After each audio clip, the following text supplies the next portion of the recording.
Iyi foto rero iravuga byinshi ngira ngo murabona ko ari ingabo z'u Burundi zafashwe matekwa na M23. Biratangaje cyane rero kuba izi ari ingabo z'abarundi zikomeje zimwe kuhapfira mu gihugu cya Repubulika ya Demokarasi ya Kongo ndetse izindi zigafatwa matekwa, ariko kuri ubu twumvise ibivugwa yuko abarundi benshi batangiye gusubira iwabo kubera ko batangiye kuhagwa ari benshi. Ngira ngo aya makuru turakomeza tuyabakurikiranire tumenye ibyo ari byo, kubera ko mu binyamakuru bitandukanye bari gutangaza yuko hari amakamyo menshi arimo arinjira muri Repubulika ya Demokarasi ya Kongo apakira ingabo z'abarundi zimwe na zimwe ndetse babasha gusubira mu gihugu cyabo.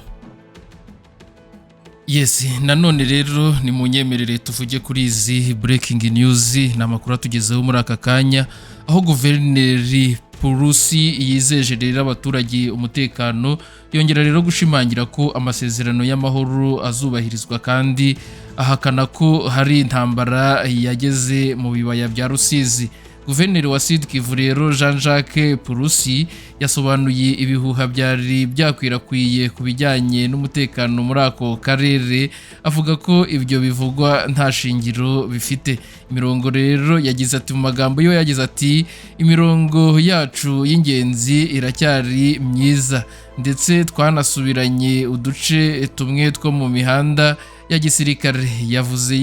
Yavuze yitirira ibyo ku muhanda munini RN5 uhuza Bukavu na Uvira. Yanatangaje ko Tandima, Nzibira na Mwenga centre byamaze kugarurwa mu maboko ya FARDC. Purusi rero yemeye ko habayeho ibyabaye byihariye muri Ruvungi na Mutarure, aho rero ibisasu byaguye ku baturage ndetse umwanzi agahakorera ubwicanyi. Nubwo bimeze bityo, ko abaturage bakomeza gutuza ubuzima bugakomeza. Uyu guverineri rero kandi yongeye gushimangira ko ashyigikiye amasezerano y'amahoro aherutse gusinywa, avuga ko rero hagiye kongerwa imbaraga mu nama ihoraho y'ubwumvikane ihuza societe civile, imiryango y'abagore n'urubyiruko, abaharanira uburenganzira bwa muntu, inama y'umutekano, inteko y'intara n'abakuru b'imiryango gakondo, hagamijwe rero gushyira mu bikorwa neza ayo masezerano. Purusi rero yasabye ubumwe bwitonda no gukorana neza hagati y'inzego zose kugira ngo habeho ituze n'iterambere rirambye muri Sud Kivu. Ngira ngo rero abayobozi bo muri Kongo babivuga uko babyishakiye, ariko amakuru ari kuri tele cyangwa se kuri field ahabanye n'amakuru uyu nguyu we yatangaje. Ni amagambo rero y'abayobozi bakuru muri leta ya Repubulika ya Demokarasi ya Kongo RDC, barimo na Perezida Felix Tshisekedi ubwe yahungabanyije cyane icyizere ku bushake bwa Kinshasa bwo kubahiriza amasezerano ya Doha y'amahoro arambye, hamwe rero n'amasezerano y'amahoro ya Washington. Aya masezerano rirafatwa nk'inzira ifatika cyane yo kurangiza imyaka myinshi y'intambara mu burasirazuba bwa RDC. Amasezerano rero ya Washington yo kuwa 27 Kamena agaragaza neza ko abarwanyi b'amatsinda atari aya leta harimo AFC 23 bazashyirwa mu nzego z'umutekano hashingiwe ku bushobozi bwabo bwo mu mico no mu mubiri. Ariko kuwa 21 Ugushyingo, umuvugizi wa Tshisekedi Tina Salama yatangaje ko amasezerano yose y'amahoro agomba kugerwaho hatabayeho gukomatanya cyangwa se guhuza abarwanyi ba M23 mu nzego z'umutekano.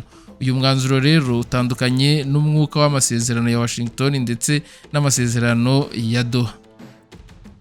Ayo masezerano rero ateganya ko hashobora kubaho inzira za demokarasi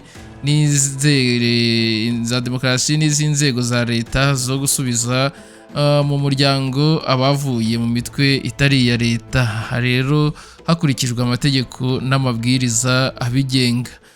Mbere rero y'isinywa ry'iki rangirire cyangwa se isinywa ry'amateka ry'amasezerano ya Washington hagati rero y'u Rwanda na RDC rero ku tariki ya 4 Ukuboza i Washington, Tshisekedi aganiriza abanyekongo baba muri Serbia ku wa 28 Ugushyingo muzi ibyo yatangaje. Yongeyeho indi mirongo itukura avuga ko nta gukomatanya cyangwa se guhuza bizigera bibaho na rimwe. Amasezerano rero ya Doha yasinywe na Repubulika ya Demokarasi ya Kongo na AFC 23 agizwe rero n'amasezerano 8 cyo twakita protocols mu rurimi rw'amahanga, yibanda rero ku mpamvu nyamukuru z'intambara, harimo rero n'ingamba zijyanye no gusezerera abarwanyi, kubakura rero ku rugamba no kubasubiza mu buzima busanzwe. Kwanga rero gukomatanya cyangwa guhuza byerekanye ko Kinshasa isenya imwe mu nkingi z'ingenzi ziteganyijwe, arizo rero kunga no gusubiza mu nzego abahoze mu mitwe yitwaje intwaro, ibintu rero by'ingenzi bigize inzira ya Doha.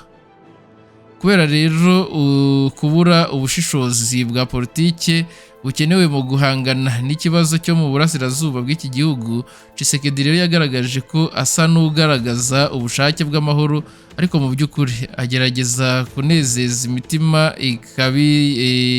imitwe ikabiriza ishingiye ku moko, cyane cyane rero icyo twakita ivangurabwoko. Yabijeje rero kenshi ko ingabo za leta zitazigera zikomatanywa n'abarwanyi ba AFC 23.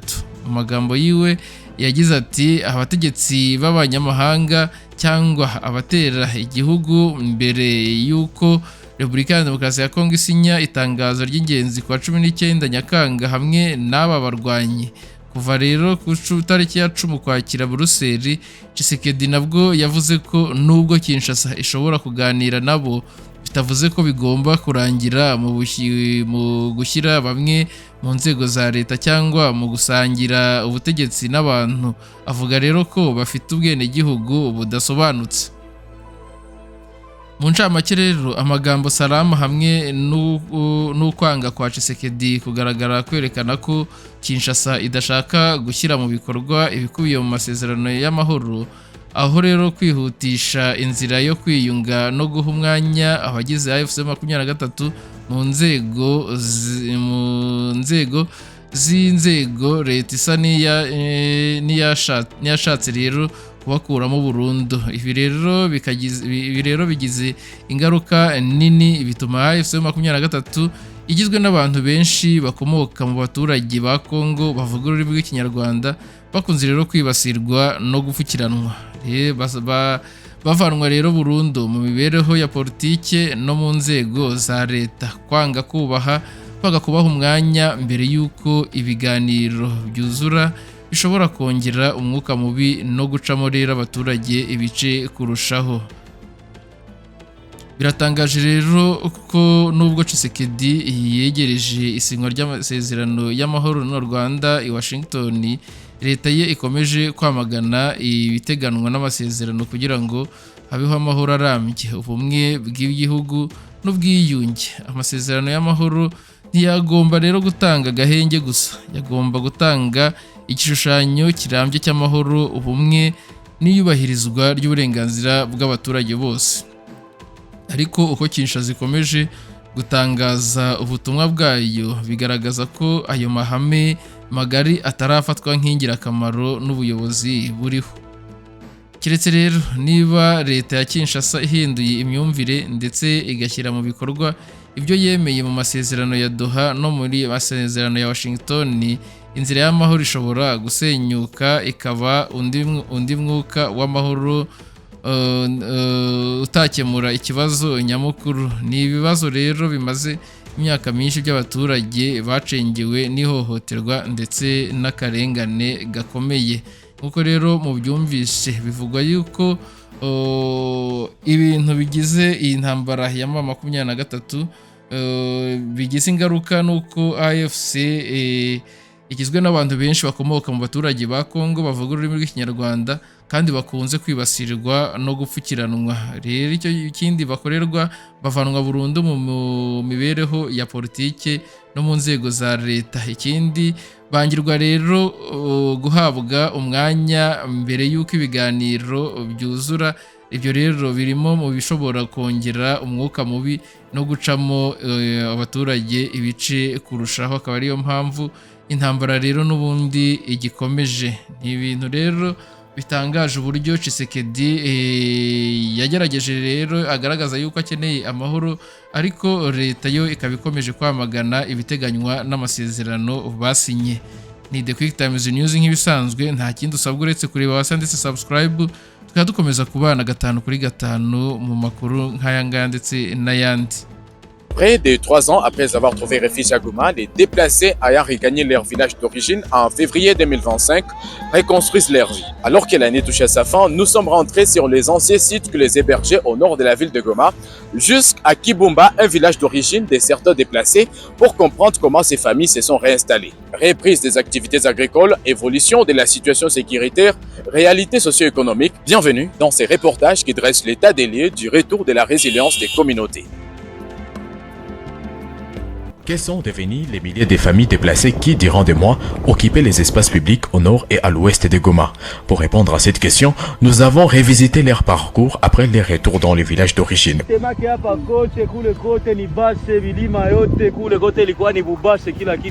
étape, Don Bosco, un site qui fut longtemps saturé par des tentes et des bâches. Aujourd'hui, plus aucune trace de campement. Le terrain entièrement libéré a repris sa fonction initiale. Un espace de loisirs où les jeunes jouent, chantent et célèbrent leur quotidien retrouvé.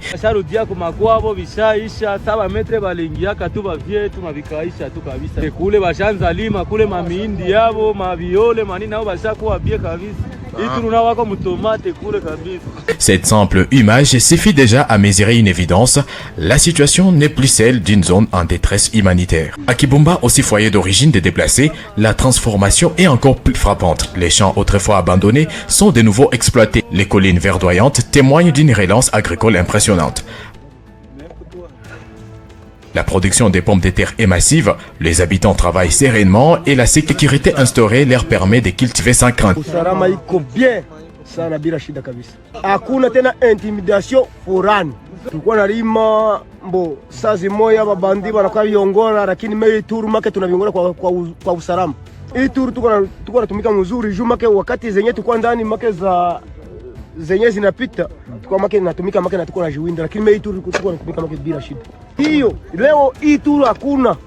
Tunakuwa make libre, make tunatembea make na make na 18h tunafika na kunywa kakinywaji ketu tunakapata bila shida. Sasa tunarudia kunyumba ni kusalama make. Ile siku tulikuwa nalala make na tunavala make na mapantalon, lakini meituru. Un père de famille raconte les années difficiles passées dans les camps de Kanyaruchinya. La maladie, la faim, les décès, mais il insiste surtout sur les contrastes. Aujourd'hui, la vie a vraiment repris et cette reprise est visible. Maisha ya Kanyaruchinya yalikuwa namna gani? Maisha ya Kanyaruchinya kwa nguvu sana, tuteseka sana pale Kanyaruchinya, tukasumbuka. Watu wakaisha, make makao inajaa baki la Kibumba mingi. Malisha namna gani? Na magonjwa na kwa magonjwa. Magonjwa kabisa. Mbaya sana. Mlikawia pale muda mko na kufanya. Ati hakuna kufanya, tulibakia karibu miaka 3. Miaka 3 yenyewe tunamaliza. Hapa tuko wapi? Hapa tuko Kibumba. Kibumba. Na wakati wewe shamba hauko naogopa tena enda mshamba au utakutana na watu wabaya? Hakuna kitu. Hakuna shida kabisa, kulima tuko huru. Hakuna tatizo. Zamani mbele njoo atu akimbia.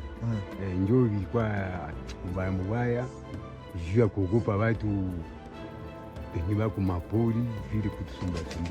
Les ménages reconstruisent leurs maisons, les marchés locaux fonctionnent et les produits vivriers affluent en quantité. Une vendeuse explique même que les prix ont nettement baissé grâce au retour massif des agriculteurs dans leurs champs.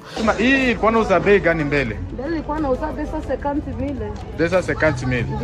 Leo mnauzisha 30,000, ukapata za mingi ni 140.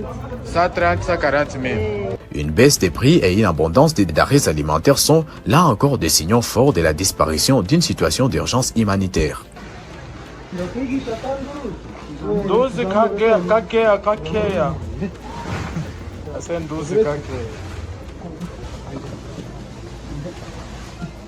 La vie sociale reprend également ses couleurs. Avec mon motard, nous nous sommes laissés tenter par un verre de musururu, une boisson traditionnelle locale que les habitants consomment pour célébrer leurs bons moments. Msemburo.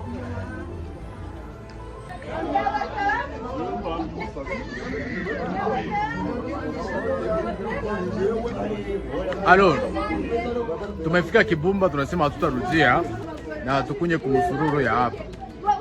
Je vous dis franchement, retour à la source, il n'y a pas plus mieux que ça. Alors, Clovis,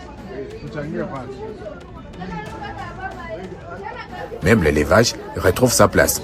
Des troupeaux de vaches circulent librement, leurs propriétaires n'ayant plus peur des attaques armées autrefois fréquentes pour des raisons tribales. Remarquez, il y a des vaches qui sont là, qui circulent librement à Bouna Okozinkété. Alors qu'on se demande avant, est-ce qu'il y avait cette possibilité qu'on a que les bétails peuvent circuler puis la moto à Okozinkété. En tout cas, c'est un constant que nous venons de faire. Et je pense que la situation sécuritaire qui prévoyait avant et actuellement et connaît vraiment une grande amélioration. C'est pourquoi vous voyez que il n'y a pas vraiment na ukangalia mwenye nazo haiko hata hapa parce que les sires que hakuna matatizo hakuna mwenye atasokoza zikuwa ziko barabara zinapita sans problème.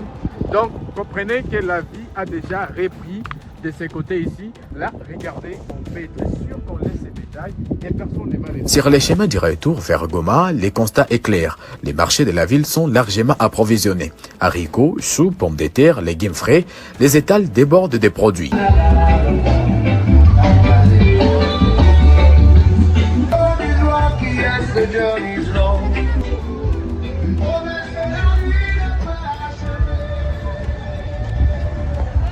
Les prix ont considérablement diminué, signe d'une dynamique économique retrouvée.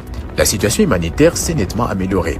Les déplacés ont regagné leur village, l'agriculture et l'élevage sont relancés, les marchés sont mieux ravitaillés et les communautés reprennent progressivement une vie normale.